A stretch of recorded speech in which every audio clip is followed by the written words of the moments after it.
Good morning everyone. चिरंतन का विलोम अविच्छिन्न होगा।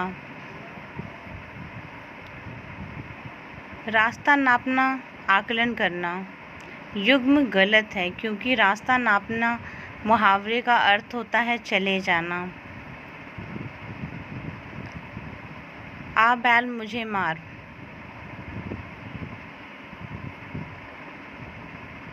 समस्याओं को स्वयं आमंत्रित करना, ये मुहावरे का अर्थ है।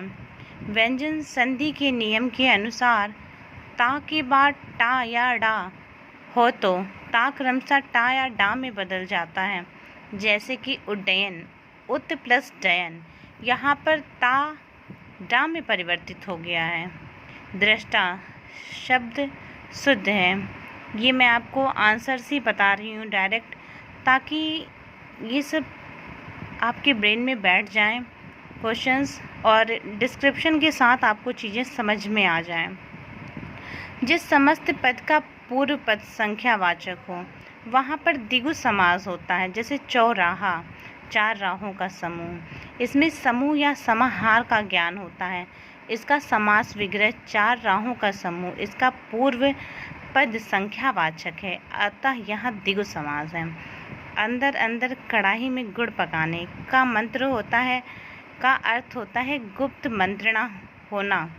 जिस समाज में कोई पद प्रधान नहीं होता तथा दोनों पद मिलकर किसी तीसरे पद की ओर संकेत करते हैं, वहाँ बहुब्रीहि समास होता है। जैसे लंबोदर, लंबा है उधर जिसका, अर्थात गणेश।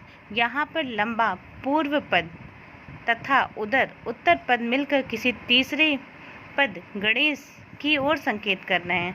संधि के तीन भेद होते हैं, स्वर संधि, व्यंजन संधि, विसर्ग संधि। अतः स्वर संधि का भेद है। अत्याचार शब्द में अति उपसर्ग है, आचार मूल शब्द है। जब छात्र शिक्षक की भाषा का अनुकरण करे तो उसे अनुकरण का सिद्धांत कहते हैं। जहाँ उपमेय में उपमान का निषेध रहित आरोप हो, अर्थात उपमेय और उपमान को एक रूप कह दिया जाए, वहाँ रूपक अलंकार होता है। जैसे अंबर पनघट में डूबी रही ताराघट उषा नगरी, यहाँ अंबर पनघट ताराघट उषा नगरी में उपमेय में उपमान का एक हो गए हैं, अतः यहाँ पर रूपक अलंकार है।